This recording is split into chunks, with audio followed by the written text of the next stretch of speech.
All right, guys, welcome back.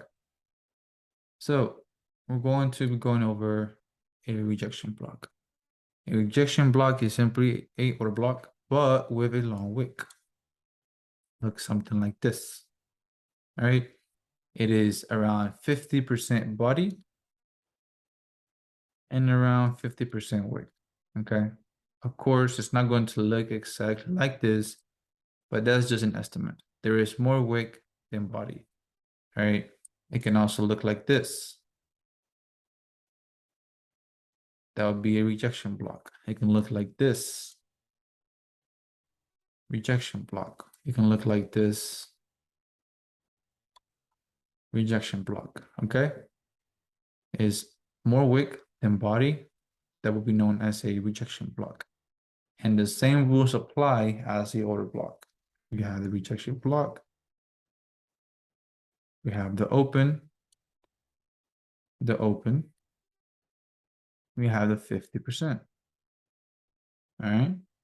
Now, the 50% in this case is a wick. What's inside of a wick? There is a order block inside of the wick. All right. That's the reason when price comes down, it'll tap just the open of the wick, the open area of the wick, and then go. Because there's an OB in a smaller time frame on the open of the wick. And then price may come lower, tap the 50% of the wick, because there's an OB in the 50% of the wick. The same rules follow, right? It needs a reason to go lower. Okay, so if price comes down, taps into the open of the wick, fails to break structure, let's say, then this gave it a reason to go lower. This low just fed liquidity into the 50% of the wick. Okay. So same rules apply. All right. At the end of the day, this is your entire POI. And because the market is fractal, it's the same rules on every time frame. Okay. So if you see it's on a 1 minute,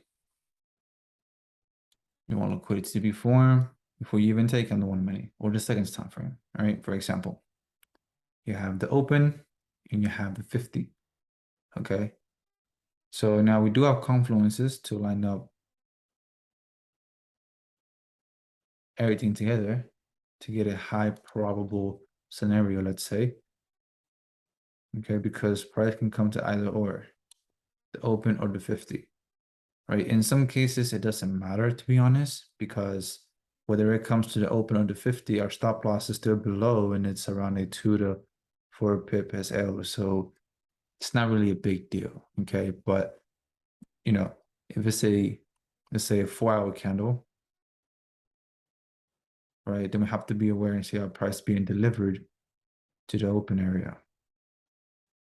See what happens. Okay. But that's a rejection block, simply a long wick, small body. That's it for now. On to the next one.